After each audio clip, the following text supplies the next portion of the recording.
আসসালামু আলাইকুম everyone, welcome back to my channel. আজ চলে এসেছি আরও একটি রেসিপি নিয়ে। আশা করছি আমার আজকের রেসিপিটাও আপনাদের কাছে ভালো লাগবে। আজ রান্না করব চিংড়ি মাছ দিয়ে মজাদার সরিষা শাক রান্না। চলে যাচ্ছি এখন আমি মূল রেসিপিতে।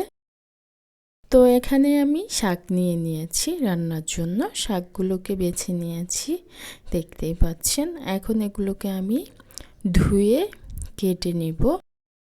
সরিষার মধ্যে ফুলও এসে গিয়েছে। চলে যাব এখন মূল রেসিপিতে।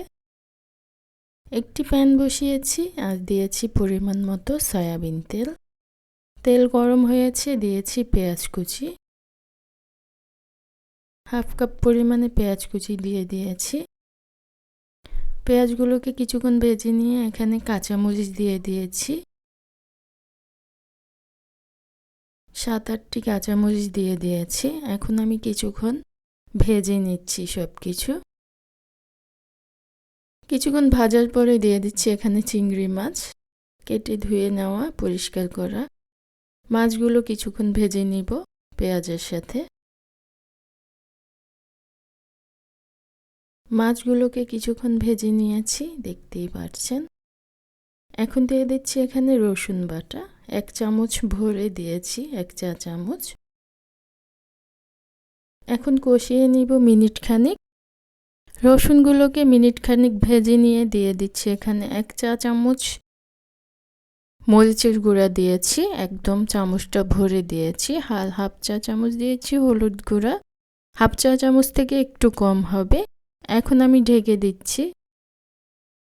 ঢেকে আমি কষিয়ে নিয়েছি 5 মিনিট মতো। ঝালটা যে যেমন খেতে পছন্দ করেন, আমার কাছে শাকের মধ্যে একটু ঝাল হলে খেতে ভালো লাগে। নেড়ে এখন আমি শাকগুলো দিয়ে দিচ্ছি। শাকগুলোকে আমি ধুয়ে এভাবে কেটে নিয়েছি, দেখতেই পাচ্ছেন। সবগুলো শাক আমি এখন দিয়ে দিয়েছি আর ঢেকে দিব 3-4 মিনিটের জন্য, শাকটা কমে আসবে। 3-4 মিনিট হয়ে গিয়েছে, শাকটায় দেখতে পাচ্ছেন অনেকটা কমে গিয়েছে। আর এখন নাড়াচাড়া করতে করতেও দেখা যাবে যে অনেকটা কমে এসেছে আর পানিও উঠে গিয়েছে শাক থেকে। এই পানিতেই কিন্তু শাকটা আমি রান্না করে নিব। শাকের মধ্যে বেশি পানি দেওয়ার দরকার নেই, এমনিতেই সেদ্ধ হয়ে যাবে। আর দেখতেই পাচ্ছেন অনেকটা কিন্তু পানি উঠেছে। আমি এখানে কোনো পানি ব্যবহার করিনি। নাড়াচাড়া করতে করতে দেখতেই পাচ্ছেন শাক কতটা কমে এসেছে। খুব ভালোভাবে শাকগুলোকে নেড়ে নিয়েছি, দেখতেই পাচ্ছেন।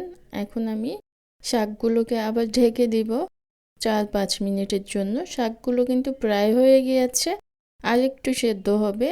এখন আমি ঢেকে দিব।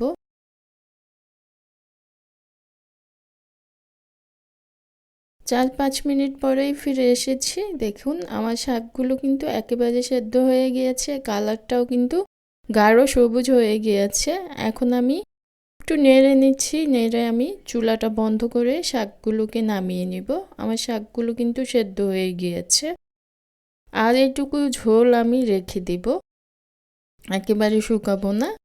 আমি কিন্তু কোনো পানি ব্যবহার করিনি, দেখতেই পাচ্ছেন। শাকগুলো কিন্তু খুব ভালোভাবে সেদ্ধ হয়ে গিয়েছে।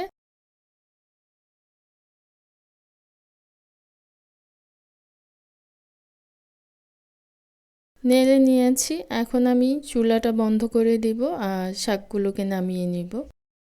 মাশাআল্লাহ, দেখতে যেমন সুন্দর হয়েছে, খেতেও কিন্তু খুবই মজার হয়েছে। আশা করছি আমার আজকের এই রেসিপিটা আপনাদের কাছে ভালো লেগেছে।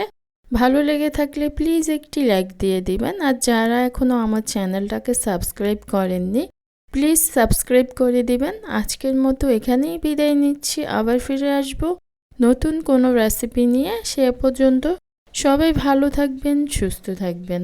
আল্লাহ হাফিজ।